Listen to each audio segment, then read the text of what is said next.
News पहुंचाएगा हर खबर आप तक।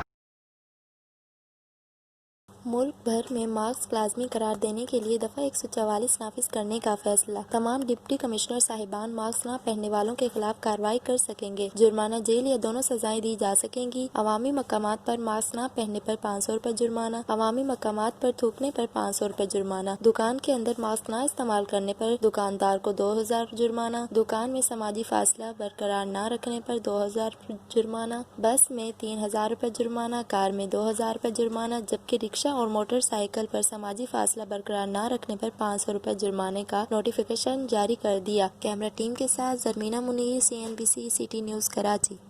इस वीडियो को लाइक करें, हमारे चैनल को सब्सक्राइब कर बेल आइकन जरूर प्रेस करें हमारी न्यू वीडियो सबसे पहले देखने के लिए।